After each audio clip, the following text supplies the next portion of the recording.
Good evening. Welcome to Vibin with Ashley Live. I'm your host, Ashley Live, and tonight is episode 145.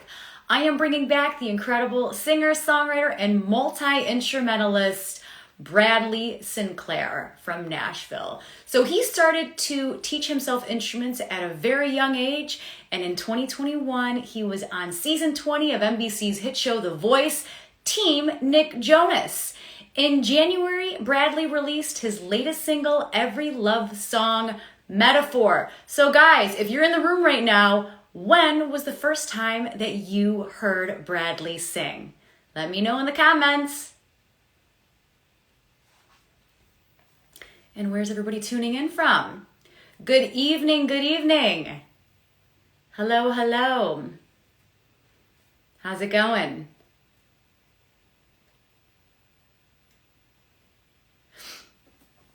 We're going to hang tight. Hello. Hi, Andy. Good evening. Hi, guys. How we doing? What music are you guys listening to in the chat? If you're in the chat right now, I'm sure you love good music. So tell me the artist that you're listening to now.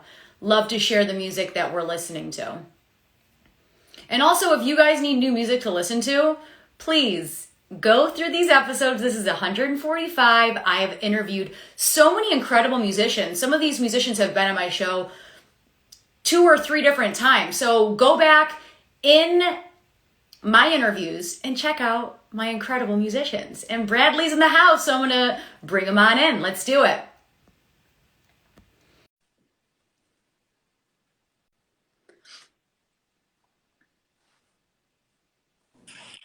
Hey, Bradley. sorry. I couldn't figure out how to join, but I got there. All good. All good. How's it going? Not too bad. How are you this evening? I'm doing well. Thank you so much for asking. So I just want to say thank you for coming back on the show a second time. You were last on my show in August, and I'm like, oh my gosh, it's been such a long time. I know it was a minute ago, but it was a good time, so I'm happy to be back.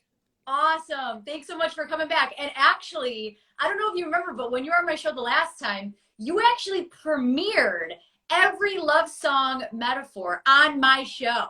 Oh, did I? Nice. You're like, oh, I wrote this song a couple weeks ago. And someone in the chat was like, hey, when are we going to get this song? And you're like, well, I have to record it first. And it's just crazy because now the song is finally officially out. Right.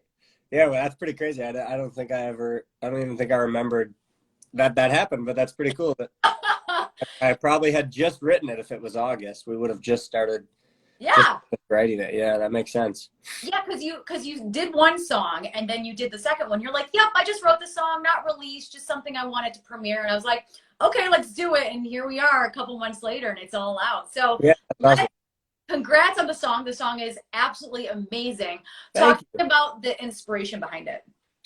Yeah, the title of the song and the lyric of the song, Every Love Song Metaphor, came, I was co-writing with my producer, Jason Wozniak, and we got to the point in the song where I was like, we have to find a good, like, love song metaphor to go here. Like, this is the part of the song that, like, feels like it needs a good... Totally. Yeah, like, I love you like this. You know what I mean? That type of thing. You know, I love you like a monkey likes a banana, that type of deal. But so I was just like, what if we just said, what if we were super original and we just said every love song metaphor instead? And so that's kind of where the idea got sparked from. The song itself is just the basic cheesy love song as a girl I was talking to at the time. Yeah. That was expressing interest. So I was excited. And so that's why the lyrics of you said that maybe this would work. And that kicked me off the dirt, that type of thing. So, Totally. Yeah, the excitement of potential. Totally. So quick question. So these girls that you've written these songs about, have they heard these songs? Have they reached back out to you and said, that's about me? No, I doubt it. I don't think that if they realize that maybe that this is a song about them, yeah, I doubt that they would like be willing to hit me up about it. It just seems like a bit of an awkward conversation. I'm not sure either of us would love to partake in, but Yeah. I would lie to them if they asked. Yeah. So. I mean, I would love a song written about me. Probably not like a crazy heartbreak song or oh, I Yeah, broke your heart, or whatever. Or, yeah, oh, a lot of my past songs are pretty sad. yeah, Leave You Wanting More, totally. about a girl that like I was throwing a bit of shade because they would never like tell me what they wanted, that type of thing. So I like that's the other thing. If they hear a song, it's like this might be about me, but then it's like I don't want this to be about me. They're not gonna ask. You know what I mean? I wouldn't. Also, I think like when you're in a relationship or when you're in a situationship, sometimes you don't know what the other person is thinking. Right. You know what I mean? Like I might think that you think this way about me, and then you're like, oh, definitely not. And then a song comes out of it. So yeah, I can see where like maybe they wouldn't even know it was about them. Yeah, that's true as well. I'm glad that my dad likes my hat. Thanks, Dad. Oh, hi, Dad. How are you? So let's talk about the creative process behind the song. Yeah. What do you want to know? Just like a rundown of how it kind of goes, or? So, I mean, it was about this relationship or this girl that you were talking to. Were you writing it down? Was it something that like came in spurts? Like, talk to us about that. It came from an idea. I had I wrote it on electric guitar, and I wrote where is it? Yeah, this part. Yeah. And I was like, that's a little catchy. Totally. And honestly, normally it's when a melody comes to mind, it's just kind of with random hodgepodge lyrics. Yep. So I'm assuming, I don't remember, but I'm assuming at the time I was just like, and I was just blubbering, but then heard an idea. And then I actually hit the chorus chord that like C, well, it's capoed, but in the capo, it's like a C7. Yeah. I want to tell you. I think it happened just because I was like, okay, where do I go from here? And I just like did that on my guitar because that's a chord that my hands go to a lot, is that like open C7. And I was like, oh, that feels good. And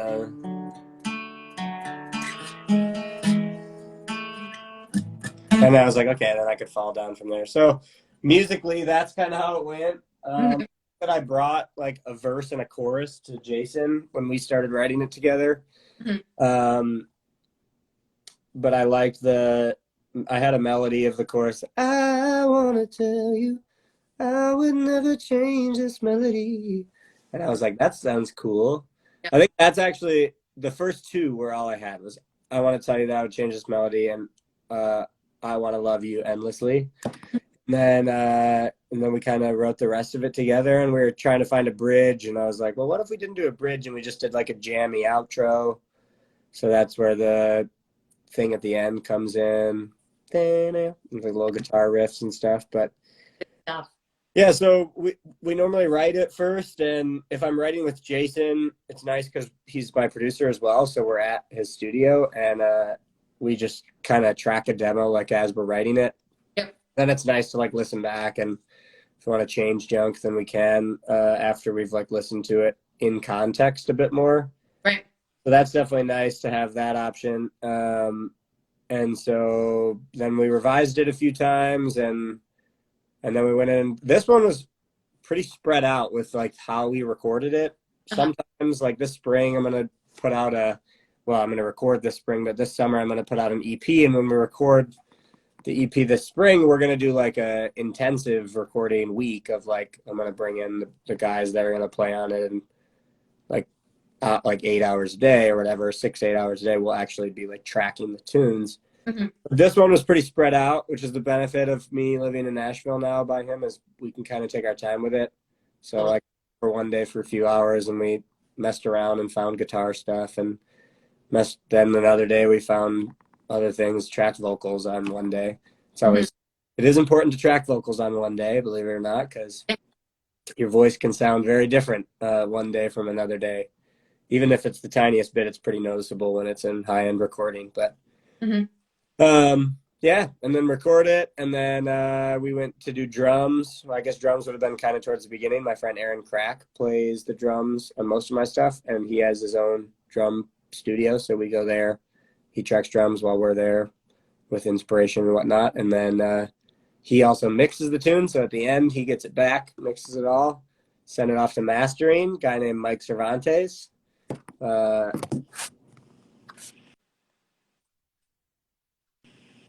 Uh-oh, am I still here? I hear you, but I don't see you. Oh no. Oh, I just knocked my phone. My phone just fell off. Okay, wait, here I am. no worries. It's okay. Now I'm a black screen. Yeah. Let's try this again. Wait. Okay.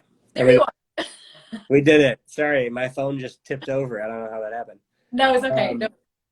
But yeah, and then we had the song ready for a while. I was waiting to release it just because I want to release. I had it ready like to be released like middle to early December, but I was like, I don't want to release a tune right when all the Christmas stuff is happening because it'll probably just get lost in Christmas tunes. So I waited, did it in January. Awesome. Here we are. Yeah. Yes, here we are. So what do you want your fans to take away from this song? It's a great question. This one was honestly a lot of like just writing a tune for like the like energy that catchy and like good music can make you feel, I guess. I've been wanting to do more stuff like that. A lot of my stuff has been like really intent. I've been very like purposeful with my lyricism, which is important. And I think that my lyricism was still important on this stuff, but I wanted to put something out that just like made you feel good when you heard it. And I think we accomplished that. Yeah. Because that's a huge part of music to me is like the feeling you get from it, and like the importance of if you hear a song that has a core memory, then it brings back that memory, or even just like types of music that makes you feel different emotions, whether it's happiness or comfort or excitement or joy. And so I just wanted to put out a quality tune that is also catchy and makes you feel good when you listen to it. So yes, amazing tune. I'm so happy that it was finally released because, like I said, you premiered it on the show in August, which I'm so thankful you did that. And now here it is. And people can go stream it and put it on their playlist and share it and all that good stuff. Now, you released some merch, right? I did, yeah. I released a long sleeve, a t-shirt, and a hoodie. There's a bunch of different designs all over the place. I don't remember what my Instagram link is right now, but if you click on it, it should take you to my website, which will have the single and the link to go check out merch and whatnot. I'll make sure that it's my website link after we get off this, but yeah, so you can go to my website, bradleysinclair.com, check out all the merch, the music that I have out and all that stuff. Yeah. Definitely. So guys, after this interview's over, go buy the merch for the song. Buy some merch, yeah. Definitely. So I'll talk to you about your songwriting. How do you feel it's evolved over time? I think I'm more conscious about not necessarily like the quality of lyrics, but like the way that they get phrased, I guess. I don't know. The more and more I write, the more that I like question my lyrics. Yeah. And like my phrasing. And I try to be like particular about, oh, this is not the correct tense. Try to make my English teachers proud. I was horrible at grammar and English. I think that I still mess up a lot of stuff with that, with like saying like me and you instead of you and I or whatever. Yeah. Sometimes that you and I doesn't feel good in a song, but me and you feels better. I don't know. Yeah. But sometimes you have to ignore grammar. But yeah, honestly, like the one thing that people who write really good music that I admire and have talked to about it, they all have the same advice of just like, you can never write too many songs, you know what I mean? And like you can you can never,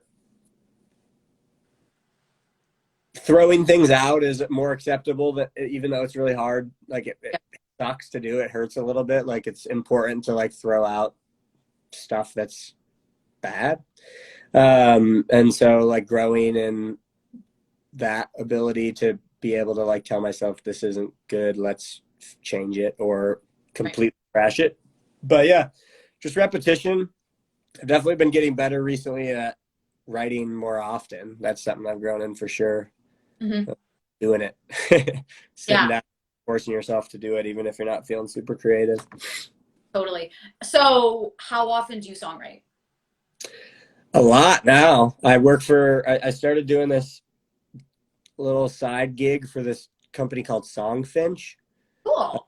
I don't know if you've ever heard of that. That's I hadn't heard of them. I thought they were scamming me when they emailed me. What did they say when they emailed you? Well, I get all these emails that are like, "Oh, I want to collab with you." Like, I get this one like weird one that's like a tarot reading. They're like, "I'll give you a free tarot reading if you promote me on your Instagram." I'm like, and I'm like, how do I unsubscribe? I can tell that it's like just like a mailing list. Yeah. Or just like emails that are like, we can get you verified. We can big publishing. Like it's clearly fake. Like, and this one was bordering it. That's the only reason I actually read it, is because I was like, wait, this doesn't seem super fake. But there's also this big scam. I don't know if you've seen on Instagram where songwriters are getting scammed by people that say like they want you to write a song for their kid's birthday. They're going to pay them this much money. Oh, wow. And then it's like, wait, first off, I'm not familiar with the scam. I guess like you haven't heard of this? Oh, no, I haven't. It's pretty popular now to where like most of the people I know that it happens to them now, they make a joke out of it. They respond back and they just screw with the person that is trying to scam them. Yeah. But anyways, so I opened the email and it was like one of the guys that I'm working with now, his name's Jake. He's awesome. He was like, "Hey, my name's Jake. I work for Songfinch. I came across Leave You Wanting More." So when he said my song, I was like, okay, that makes it a little more realistic because he actually like included a song. A lot of the scams don't say my name or like any of my music. It's all just like vague. Yeah. Yeah, I love your music on streaming platforms like that. You're yeah, like, exactly. Okay, this is spam. You spammed this to like 400 people. Exactly. Yeah. So he actually said like he listened to Leave You Wanting More. He said that he thought I'd be a good fit, and like included a link to the website, which is always big. So I looked them up. It was a real website. There's like some big artists that are investors in it, like Khalid and some other labels and whatnot. But yeah, basically it's a website where people can go to purchase original songs like as gifts. Cool. So, yeah, it is pretty cool. And so like most of the stuff I do is like the ballad, like romantic. So pretty much everything I've gotten so far has been for either like an anniversary, a wedding, or engagement, or a birthday of like a spouse or a partner. And so yeah, basically they just include a bunch of like info about what they want included in the song, and then they have to like tell you the story of like how they met or whatever, backstory, and then you pretty much just I write a song for them and I do a mediocre to slightly above average recording of it, and then I send it in. And so it's really cool. I mean, it's a cool way to give a gift and show that you love someone, and it makes me write every day, which is good. Yeah, so that's cool. So are you the only artist on the site, or are there like other artists too? And you could say like, oh, I want a female, or oh, I want like a country. There's like thousands. Okay. Yeah. So I mean, it's like really big. You can look them up, Songfinch, but there's a couple other ones that do it as well. Hey, Mrs. Nault, I hope Detroit is treating you well. Anyways, sorry. So you could like specifically request me. I'm not sure that anybody has yet. Yeah. On Songfinch's website, you can like look up artists and request a song from them, or you request a song and the people that work there divvy them out to people that they like think are best suited to do the song. So that's why they like cater. They're like, oh, it's a romantic, slow song that they want a male vocalist and like this vibe, and they're like, oh, Bradley would do a good job of this, so we're gonna send it to him. Yeah, and they just send it to me. It's basically I get commissioned to write personalized songs. That's cool. So, okay, Yeah, so people can also go on the site and say, I want Bradley to sing a breakup song to my boyfriend. Like, they can also pick you on that site too. sure, sure. I do get to read through the like listing before I accept it. Oh, So I'm not sure that I would be willing to like sing a breakup song to someone. That might make me a little uncomfortable, uh, but maybe if they wanted to like a song for their self after the breakup to make them feel better, sure. yeah. I don't know if I'd be willing to just be like, "Oh, you're that guy that broke up with me." Like, well, I like that. That's really cool. I've actually never heard about it before, but it's really cool because then like it's like a very personalized song. And if you wanted a specific artist to sing a song, like that's dope. it is cool, yeah. Uh, yeah, I don't think there's any like very big artists on there because it doesn't pay a lot. It does well. It does well. It's worth my time for now, for sure. Um, but I mean, like if I got to a certain level, I wouldn't be willing to keep doing it for the same rate. But yeah, if you're a fan of mine, you can go to Songfinch, or you can just DM me and pay me the full price. Totally, because they take part of, yeah. Oh yeah, of course, yeah. Yeah. Oh, cool. Very cool. So in 2021, you were on season 20 of The Voice. Now, Yeah. looking back on your experience, what do you enjoy most about it? Yeah, that's actually a pretty easy question. I think most of the people I know that were on my season as well would say the same thing. But like the other contestants that I made friends with was like easily the best takeaway from it. Yeah.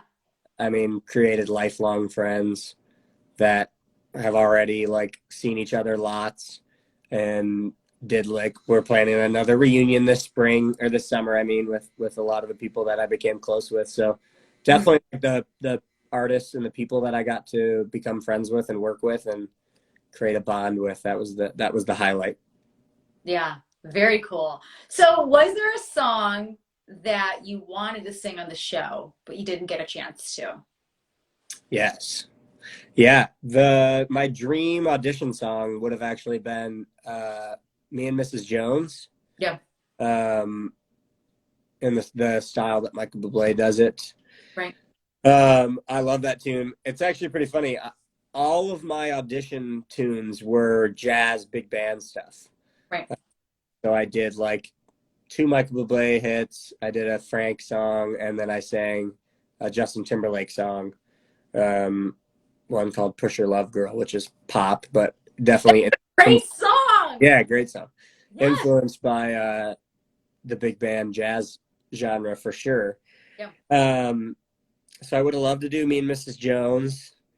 I would have loved to do Louis Capaldi. I was going to do Louis Capaldi's "Someone You Loved" was going to be my knockout song if I didn't lose. So, but I would have loved to do that because we got to rehearse it and everything, and it was like feeling really good, and I was excited about it. So that would have been fun. But oh well, no looking back, Ashley. No, I know, but the thing is, it's got to be interesting because, right, like it was last year, but now we're in a whole new year, and it's like on to bigger and better things. Yeah, it's crazy. We filmed the battle rounds on Valentine's Day last year, so it's been almost a year since we filmed the battles, which is crazy because it does not feel well. It's one of those things that feels like forever ago, and also like it was yesterday at the same time. Yeah. Totally. So talk to me about big band, because you wanted to go in and be like kind of big band. Did they say like, no, we kind of want you to go in a different route, or like what were they saying? No, nobody really ever said anything about it, to be honest. I don't know why I didn't think about it that much. The excitement of like being there was enough to like make me not worry about it in the moment. Yeah. Which is probably planned on their part, right? They know that that's the case, but no, nobody really said anything. All my auditions were like big band jazz stuff, except for like the one. Mm-hmm. I just assumed that they were going to let me do that type of stuff. And then they gave us like the list of songs to pick from to like vote on that we would want to sing. And none of them were even remotely in that area. And I was like, oh, all right, well, here we go.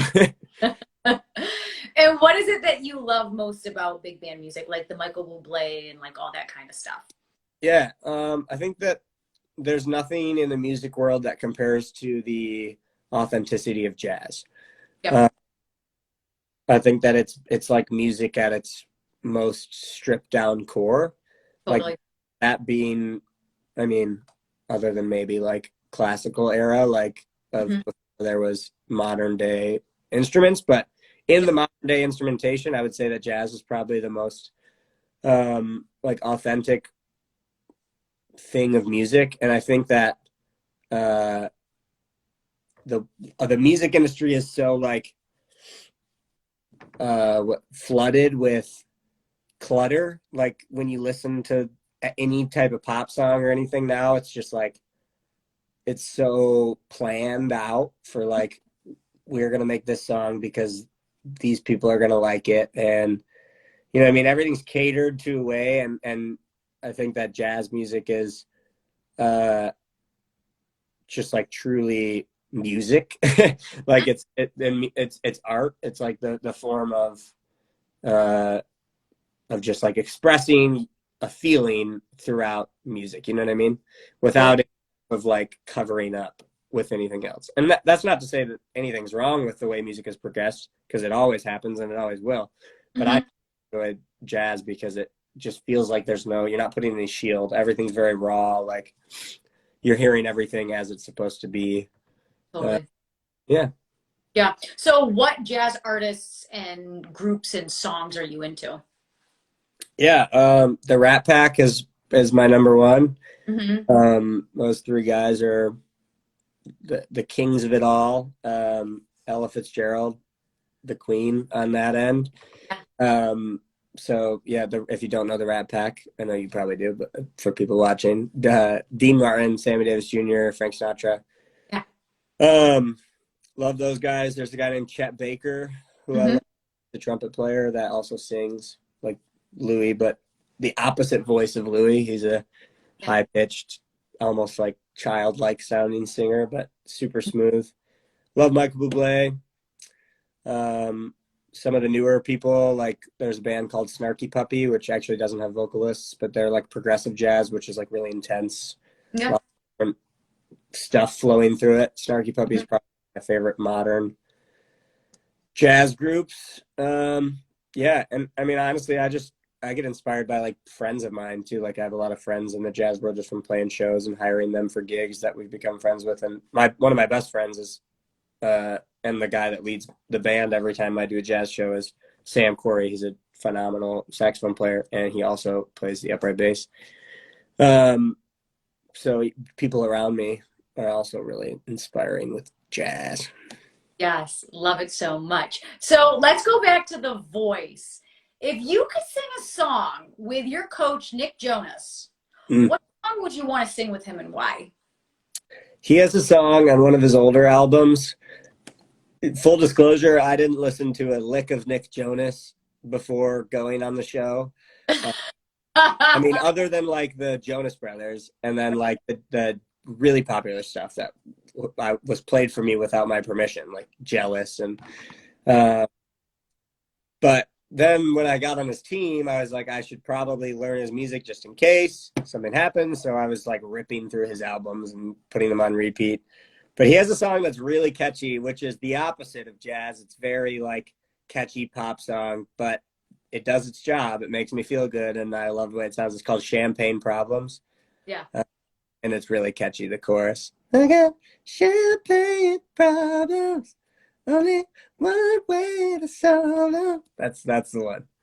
Oh, So that would be fun. That yeah. needs to happen. You and Nick need to come together and make this happen. Well, if I had any type of relationship or connection to Nick Jonas, I would try. uh, So, who from season 20 would you most like to collab with? like that I was on the show with. Yep. Oh man, I don't know, because they're all my friends, so it's like I have to collab, like I am collabing with a lot of them, but um, I don't know. That's a tough question. I did a thing with Denisha, Dalton, Yep. me and Drew, Marshall hang out all the time. Mm-hmm. Vic, Cam, Dion, all of them. We've done singing stuff together and hung out. Mm-hmm. I think that from day one, Victor Solomon's voice was that blew me away the most. He was on John Legend's team, and he was. We went to stage rehearsal together. They send 2 people at a time to stage rehearsal for the blind auditions. Mm-hmm. I went first, and then I had to go stand on the side stage and watch him and wait. Mm-hmm. And I about pooped my pants and backed out of the competition after he sang his blind audition song. Yeah.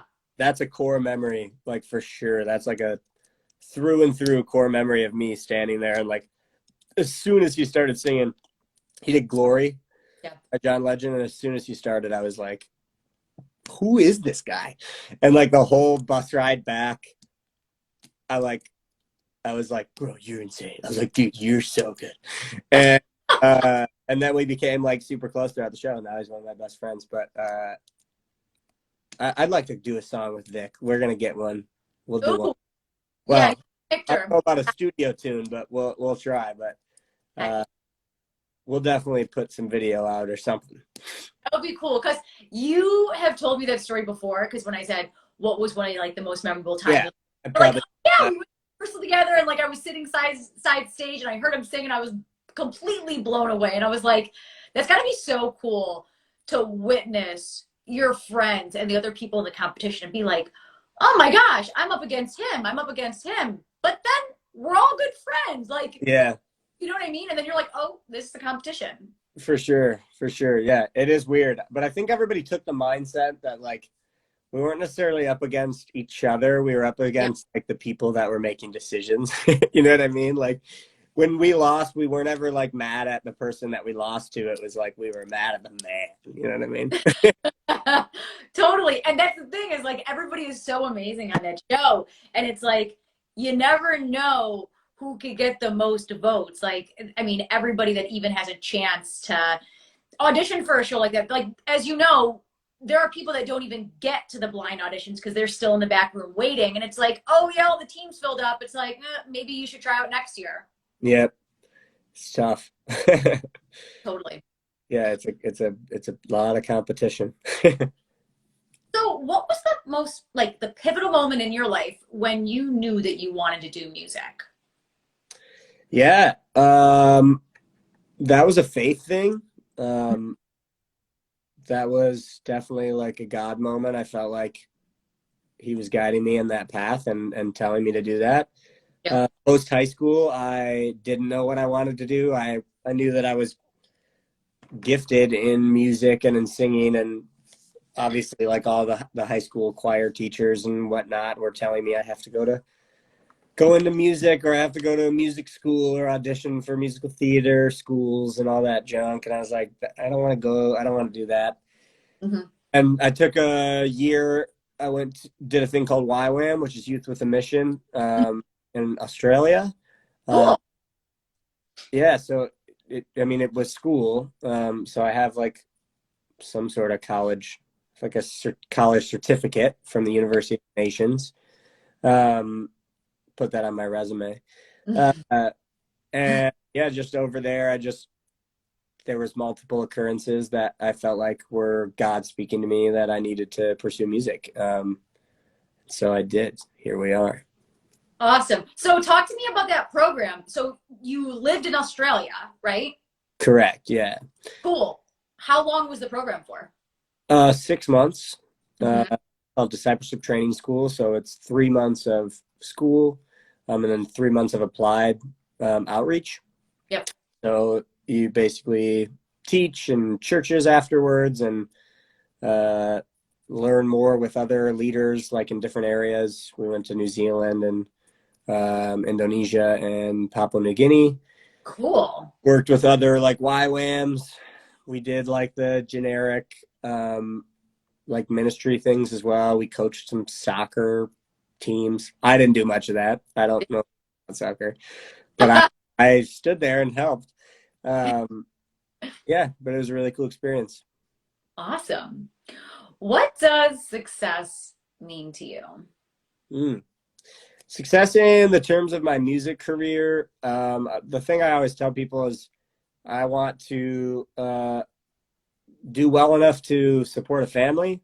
And I want the impact of my music to make people feel things, whether that's good or bad, because some of my music may not make you feel good, but it's comforting for bad feelings. So, I normally just tell people I want to make enough money to support a family without having to work a different job. Yeah. Have my music be impactful in people's lives. That's pretty much all I want. Mm-hmm. Yeah. And you're on the road to it because this music is resonating with so many people. Yeah, we're trying, man. We're trying. Awesome. So talk to us about what's next for you. What can we expect in the next 2 to 3 months from you? Are you going on tour? Are you going to do songwriting sessions, collabs? Oh, the EP's coming out soon. Not soon. It's getting recorded. Okay. I'm just doing all I can. I'm gonna pick up shows in town where I can. I would love to get added to a tour at some point this year, whether it be big or small, but I want to try. I don't have anything planned. New music will come this summer for sure. I'm gonna try to also be like more present with videos on Instagram and YouTube and TikTok and stuff. So that's the goal. I just moved into a new apartment, so setting up a space behind me. It's kind of a mess in here still, but to try to get myself to do like at least weekly videos of like covers or just covers of my own tunes. Cool. So just put out more content. I really don't like that the world has revolved to becoming content creators to be able to make a name for yourself, but sadly that's kind of the way it is. Yeah. I don't really want to make content. I want to make music, but Yeah. So just doing that, put on new tunes, but right now just pushing Every Love Song Metaphor and hoping to get that one heard. Yes. So guys, if you haven't heard it, go stream it, share it with your friends, comment, add it to your playlist. What else can they do to support Bradley? Yeah, follow my Spotify. Following a Spotify is huge. It does way more than following on social media. Totally. Follow Apple Music if you use Apple Music is the same thing. So, because when you follow, the more followers you have, the more likely you are to get playlisted and like shown to other people because they see that other people follow you. So like, they must be good. Let's play them for other people. All the albums on Spotify. And then if you follow me on Spotify, you also like get you find out my song came out right when it comes out. So that's built in that many listens, hopefully, as long as you listen to it once it gets sent to you. So follow my Spotify, share my stuff if you like it, tell your friends. Honestly, like without a label or management, getting your stuff heard is all word of mouth, like organic junk. So if you like something, not even just my stuff, if you like something, you should tell people you care about it, because if you think it's good, I bet they will too. Yeah, definitely share music because I think it's so important to be like, oh, this new single just dropped, or oh, I'm listening to this new EP. And it's really cool to put people onto new music because it's like music is so amazing and just can help us get through these crazy times. For sure. Makes you feel things. Yeah, definitely. So that's all the questions I have for you this evening, but you're going to perform for us. I am. Yeah. Do your thing. Do you want to do the new one first or an old one first? You can do whatever your heart desires. Whatever you're feeling right now, let's get into it. Okay. I'll do the new one first. So this is Every Love Song Metaphor, which is available everywhere now.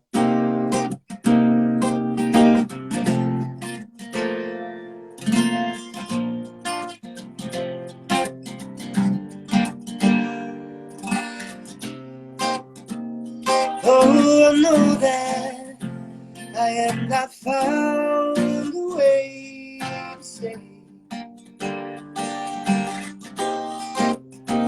say I love you, but I'll try to say it anyway. It's the words that I am thinking, the things I've never felt before. It's like a rushing wave. every love song metaphor when you said to me that maybe this would work. Really gave me realization to kick me off the curb, and darling, I wanna tell you that I would never change this melody, 'cause I wanna love you endlessly.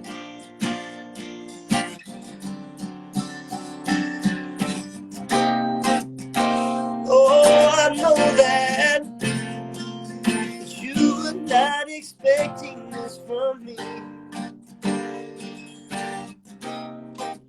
Oh, but if I'm being honest, the thought of you and me has always been a dream.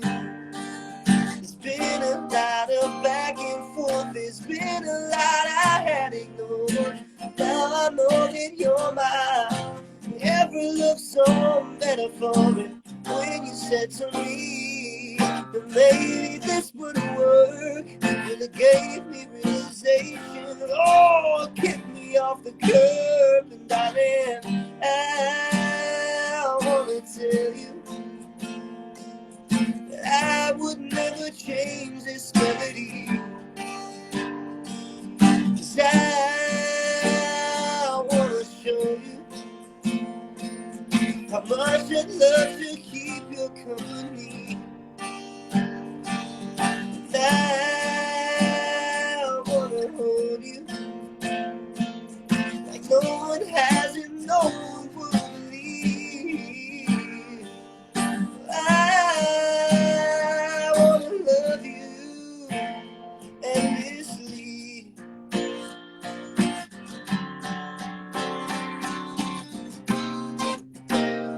I wanna tell you I would never change the melody. I wanna show you how much I love your company. I wanna hold you like no one has or would believe. I wanna love you, oh, endlessly. 'Cause I wanna tell you that I would never change the melody. I wanna hold you like no one has or would believe. I wanna love you, but to love your company. I wanna love you, oh, endlessly. Yes! Give it up. Thank you. Song metaphor. Oh, that just gave me chills. I absolutely love that song. Well, thank you. Glad you liked it. Awesome. What's your next one? I'm gonna do an oldie that I haven't played in a while. This is a song called Good Enough. This song came out on a 2-track single that I dropped, almost 2 years ago. So, yeah, this is a song called Good Enough. This one's sad. This one's about, this is one of the 2 songs that I've written about Winnie the Pooh. Oh. Yeah.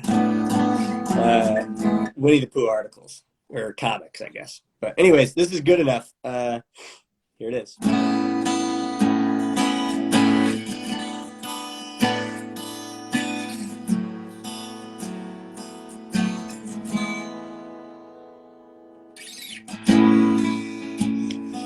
It occurred to me I hadn't seen you in a while. I needed desperately to see that ever-present smile. I wish that I could say the things I wanted to when we were young. They won't mean the same as they did you with someone. So I hope you're living good.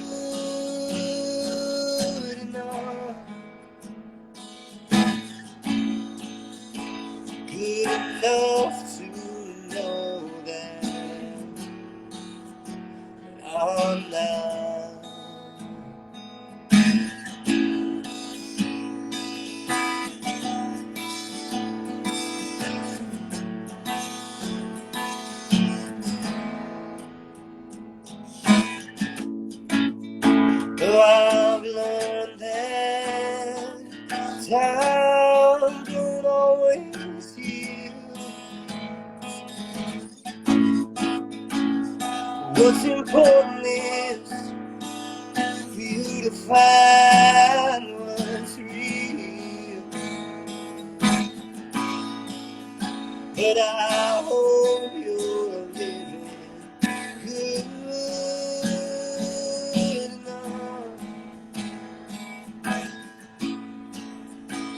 good enough to know that I'm not.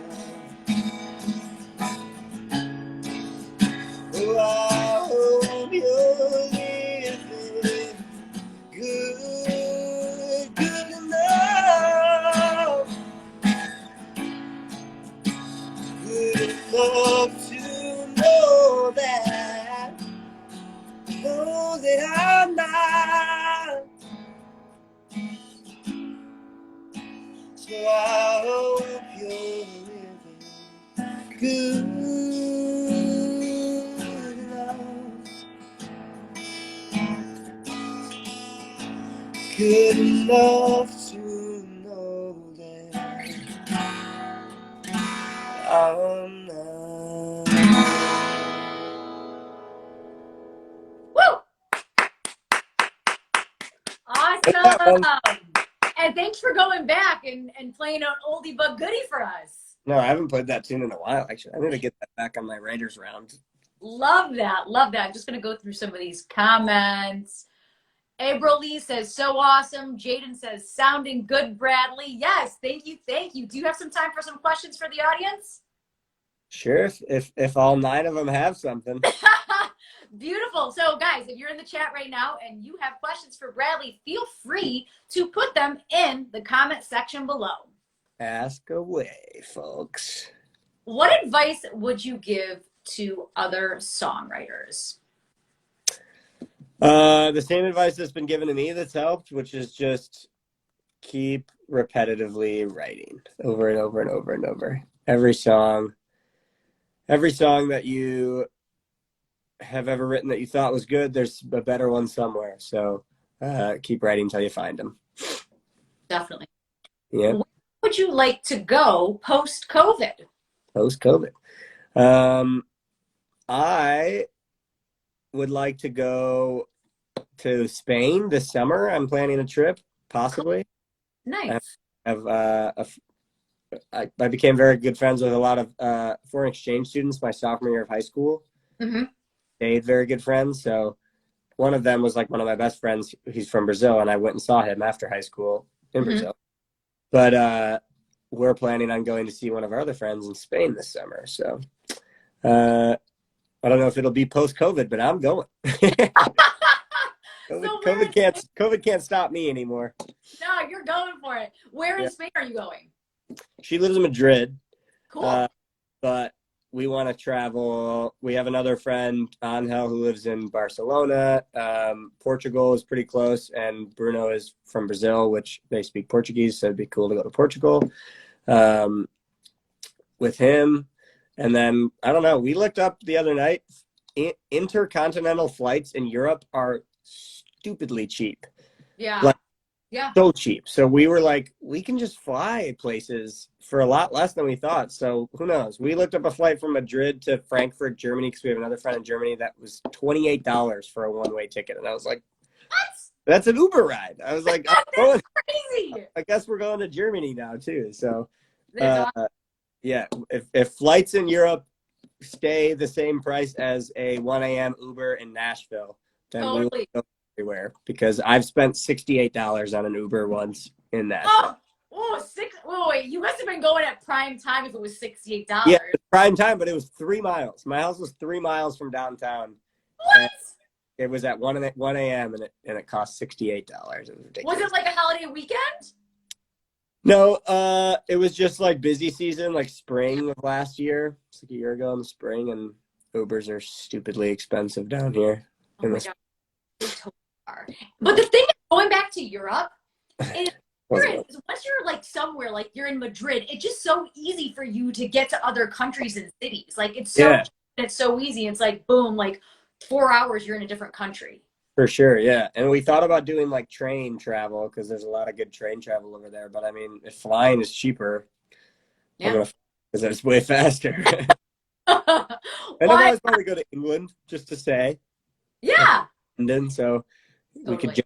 we could jump the pond there and head to London. So that'd be cool. Yeah. You should do some shows over there. If an opportunity provides itself, I'd be happy to. Very cool. Now, you were talking about Nashville, which is where you currently live. Talk to us about living in Nashville. Have you been, how do you feel about it so far? Like, are you enjoying it? Are you going out? Like, what are your favorite venues to play at? Give us the deets. Yeah, I love Nashville. I haven't played a ton of venues. Yeah. The desire for musicians playing out in Nashville is very like Broadway, not Broadway, New York, Broadway, Nashville, which is country music and it's rock music and it's really long sets of a ton of covers. Like we're talking, like most sets are 4 hours long. Oh, wow. Yeah, and I'm not into that. So Yeah. I don't play a lot of shows out. I do writers rounds, Right. mostly, and I do one once a month at Assembly Food Hall, which is the country's biggest food hall, by the way. Very cool. Yeah, but so that's a cool spot that I do it at. And then I've done a few at the Commodore, I've done some at a place called Live Oak. I played a show at a coffee shop venue that has like a venue in the upstairs once, like 10 people. That was fun. Actually, I think there's more people on this live right now than were at that show. But it was a good time nonetheless. But I just love the atmosphere. The people that I've been meeting are great. The weather is a lot better than Michigan's. We're in like our 2-month phase of winter, and then we're going to get right back to spring, which is nice. Whereas in Michigan, it's like 6 months of winter. Yeah. So I love the weather. Yeah. Yeah, of course, if you're coming from Michigan to Nashville, I mean, there is a big change in difference of weather. Big upgrade for sure, yeah. So let me see if there were other questions in here that I missed. Do you enjoy performing solo or with a group more? I prefer performing with a group because if I have the right group, I don't have to play an instrument, and I love performing without an instrument. So, really? Yes. Okay. Yeah.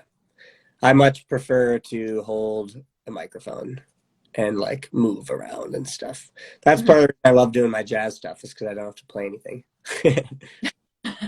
You're like, leave the instruments to somebody else. Exactly. Well, yeah, I'm honest with myself enough to know that an instrumentalist is definitely not my strong suit. I know where my place is, I guess to say. So I much prefer to be in the zone that I'm best at. Yeah. What artists or genres of music have you been listening to lately? I've been really digging this album by Cody Frye. My computer's turning on. I forgot it. I was just going to pull up my Apple Music of my recently listened to stuff. There's a guy named Cody Frye who is amazing. He's a composer and a singer, and he literally does everything. He's crazy.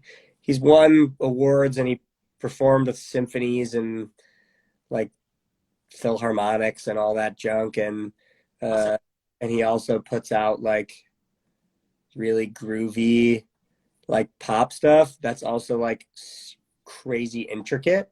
Like here, let me play just a little bit. This is his song called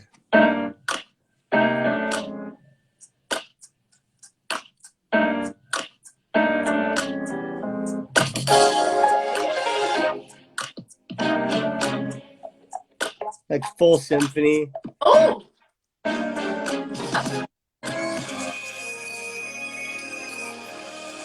yep. Oh, You know what I mean? yes. Yeah, like really groovy, and he's got a really cool voice. He sounds Cody Frye. It's like I'm living on a cloud. Type of vibe. Just around. Yeah, so I love him. Ooh, how'd you find out about him? I'm trying to think. I found Cody Frye. Have you heard of the band called Wolfpack? Yes, Corey Wong. Corey Wong. So Corey Wong and Cody Frye are very good friends. Okay. And Anybody that's with Corey Wong and like part of that crew, like I rock with. yeah, exactly. And so I think that I was in a YouTube deep dive and I was watching a Corey Wong video, and then one of these videos of Cody Frye popped up with Corey Wong. Love it. Cody Frye did all this, the Metropole Orchestra, which is a huge symphony. Mm-hmm. I don't know where it's from, but he did like a YouTube series of a few live performances with them. Yeah. Where he's like sitting at the piano with a whole symphony. He's doing this pop music with symphonies. Oh, heck. Yeah, it's incredible. And then there's this song called Better. This is where I found him. There's a song called Better that he has, and it's a live performance with Corey Wong playing guitar. Yeah. And Dynamo, the bass player. And that's how I found. See, Corey Wong did stuff with the Metropole Orchestra too. Okay. So, yeah. Yeah. So I found with Corey Wong. He's amazing. I love him very much. Yes. Yeah. Oh I've my been gosh, Corey ripping- Wong. Well, you obviously know the Fearless Flyers. Of course, yes. Well, they're from Wolfpack Joe Dart is from Michigan. Yeah. From. Yeah. So they blew up in Michigan like Wolfpack did when they were smaller, and then now they're huge and they are phenomenal. Anything Corey Wong does, like I see his quick little snippets of like sometimes he'll go live and then he'll do like a quick like 20-second clip of something, and I am completely mesmerized by him. He's He is crazy. Woo! Love it. He's crazy. Yeba has been all over my tunes since like last year. Mm-hmm. Yeba, I think, is the most effortless vocalist alive right now. Yeah. Which is a bold statement, but I think that you would watch one video and you'd agree. Totally. Yeba blows my mind. I've been listening to a lot of old stuff recently and ripping through some old Elton John albums. Yes. Always going back to Elton John. Like that is, you hear that stuff and you're like, it's amazing. Yeah. I've been getting I got real into the Police for about a week. Heck yeah. Yep. So I listened to that album like 6 times. Toto, their 4th album, I listened to that like 20 times in 1 week. I don't know why. It's just so catchy. Oh, it was amazing. Yeah, that's a great album. Toto 4, the one with the weird little sword. Heck yeah. Yeah, that type of stuff. I found this rapper named Nezzy Momodu, I think. She's been awesome. Mm-hmm. Michael Bublé just released a single and Mm-hmm. an album this spring, so that's in my recently played. Heck yeah. Yeah. Love that. And thank you for all those people you just named, because when I asked that question, people were like, I have no idea. But you literally just have Apple Music right next to you and you're just like, oh, this and this and this. Oh, I'll play this for you. So I love it, because when we talk about sharing music and enjoying music, I love to ask people that question because it can be different from 1 week to the next. For sure. Sure. This is the best way to find what I've been listening to, is just go to recently added stuff to my library. And the Fearless Flyers just released a new song on Friday. I listened to it. I didn't know that.